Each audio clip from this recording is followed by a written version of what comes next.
సమస్యాత్మకంగా జరిగాయని అనిపించి ఇమీడియట్ గా అక్కడ రీపోలింగ్ కూడా ఇవాళ కండక్ట్ చేశారు. ఓకే జ్యోష్ణ గారు చర్చిద్దాం వాళ్ళు మాట్లాడిన తర్వాత మళ్ళీ చర్చిద్దాం. పాస్టర్ గారు నమస్తే అండి. నమస్తే సార్, మీరు శాసనసభ్యులుగా ఉన్నారు. ఒక జెడ్పీటీసీ ఎన్నికలు పులివెందుల్లో ఇప్పుడు జరిగినవి. అసలు ఎప్పుడన్నా ఈ రకమైన ఎన్నికలు మీరు చూసారా? ఇలా ఉంటాయని అనుకున్నారా? నమస్కారం అండి, అందరికీ నమస్కారం. ఇంతకుముందు జ్యోత్స్న గారు క్లియర్ గా చెప్పారు, ఇంకా పెద్దగా దాని గురించి చెప్పాల్సినటువంటి అవసరం లేదు. కానీ ఇటువంటి ఎన్నికలు అనేటువంటివి దీనికన్నా నీచంగా జరిగాయని చెప్పేసి కూడా నేను మళ్ళగా మాట్లాడగలుగుతా వాళ్ళ భాషలో.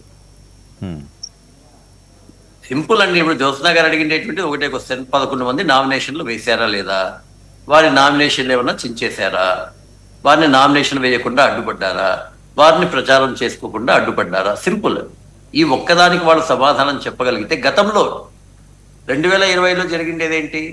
ఆ రోజు ఏకగ్రీవం పేరుతో, నేను అదే మాట్లాడుతున్నా, ఏకగ్రీవం పేరుతో జెడ్పీటీసీ మెంబర్లని, ఎంపీటీసీ మెంబర్లని వాళ్ళ ఇంట్ల దగ్గరికి పోయి బెదిరించడం ఫస్ట్ చేశారు.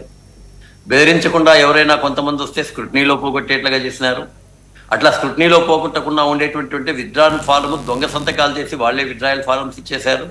దాని మీద వాళ్ళు కోర్టుకు పోయినా ఎక్కడికి పోయినా కూడా ఎంక్వైరీ కూడా పూర్తిగా సాగనివ్వలేదు. ఇవన్నీ కూడా జరిగినవి మనం అందరం చూసామే. కాబట్టి వీళ్ళకి అర్హత లేదు. వేరే వాళ్ళు ఎవరైనా కూడా దీనికి సంబంధించి ప్రజాస్వామ్యం అనే పదాన్ని గురించి మాట్లాడవచ్చు. వీళ్ళకి మాత్రం ప్రజాస్వామ్యం గురించి మాట్లాడేదానికి ఏమాత్రం కూడా అర్హత లేదు అని చెప్పేసి నేనైతే భావిస్తున్నాను.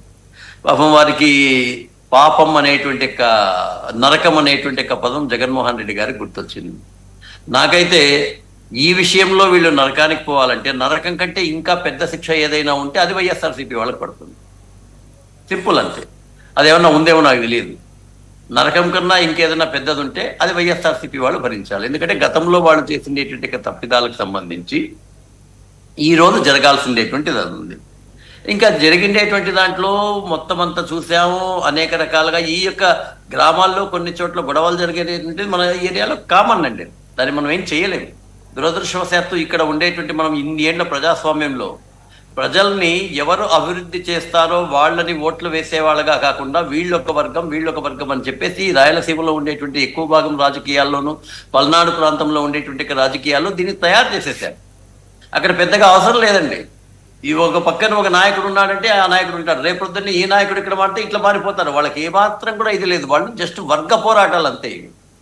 వీళ్ళ స్వార్థం కోసం వర్గ పోరాటాలు చేయడం మొదలుపెట్టారు. వాస్తవంగా పులివెందుల వీళ్ళ కంచుకోట, మా కంచుకోట అని చెప్పేసి అన్నారు. కంచుకోట అయినప్పుడు మీరు అంతమంది ఎందుకు వచ్చారనేటువంటి ప్రశ్న ఒకటి ఉత్పన్నమవుతుంది. ఆఫ్టర్ ఆల్ ఒక జెడ్పీటీసీ అనేటువంటి దానికి మీరు ఎందుకు అంతమంది మొత్తం మంత్రులు వీళ్ళందరూ వచ్చారు? మీరు చెప్పారు కదా కంచుకోట అయినప్పుడు ఆ కంచుకోటను బద్దలు కొట్టేదానికోసము సాధారణ ప్రజలు వచ్చినప్పుడు మీరు ఎందుకు అంత ఇది వేయరు? మిగతా వాళ్ళందరూ వచ్చినా మీరు ఎందుకు అయ్యారు? కాబట్టి అక్కడే ఫెయిల్యూర్ అనేటువంటిది. రెండోది, ఇంతకు 35 సంవత్సరాలుగా ఇట్లాంటివే జరుగుతున్నాయి అనేటువంటిది కూడా ఈ మధ్యనే మనకు తెలిసిందే ఇన్ఫర్మేషన్. అంటే దురదృష్టం ఏంటంటే వాస్తవంగా ఇది ఒక గోబెల్స్ ప్రచారం ద్వారా పులివెందులంటే ఏదో మొత్తం వాళ్ళకే అనేటువంటి ఒక దుష్ప్రచారం అయితే ప్రజల్లో ఏంది, ఈవెన్ విలేకరులో కానివ్వండి, ఛానల్స్ వాళ్ళలో కానీ పులివెందులు కంచుకోట ఎట్లా కంచుకోట అవుతుందండి? 1970లో వార్డు మెంబర్గా కూడా రాజారెడ్డి గారు, విజయమ్మ గారు ఓడిపోయారు. అదే పులివెందుల్లోనే, వేరే పులివెందులు కాదండి. ఉండేటువంటి పులివెందులు ఏమైనా వేరేటువంటి ఇదే పులివెందుల్లోనే 1970లో ఓడిపోయారు.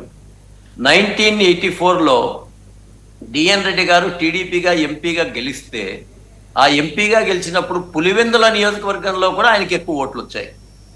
ఇప్పుడు ఎంపీగా గెలిచారు, ఎక్కడో జరిగింది అనేటువంటి సెకండరీ విషయం.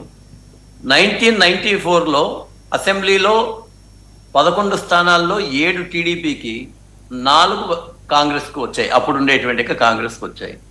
1995లో లోకల్ బాడీలో కేవలం 3 అన్నట్లుగా వచ్చాయి. అప్పుడు తులసిరెడ్డి గారు జిల్లా పరిషత్ చైర్మన్ గా ఉండేటువంటి వారు అప్పుడు టీడీపీ తరఫున అక్కడ జిల్లా పరిషత్ చైర్మన్ అయ్యారు. 1996లో ఎమ్మెల్సీగా వివేకానంద రెడ్డి గారిని బీటెక్ రవి గారు ఓడించారు. ఇంకోటి ఏంటంటే అప్పుడు 1996లో రాజశేఖర రెడ్డి గారిని కేవలం 4000 ఓట్లతో మాత్రమే ఆయన ఎంపీగా గెలిచారు లోక్సభలో. అవును. పార్లమెంట్ కు లోక్సభలో 4,000 అనేటువంటిది పెద్దగా ఏదో కంచుకోట అని వీళ్ళు పిలిచేదానికి అవకాశం లేదు. అప్పట్లో బాగా ప్రచారం కూడా జరిగింది పార్థసారథి గారు, ఉమేష్ చంద్ర గారు ఉక్కుపాదం మోపారు అక్కడని. అంతే, అంటే ఎవరైనా సరే సమర్థవంతంగా చేస్తే, పోలీసు వ్యవస్థ చేస్తే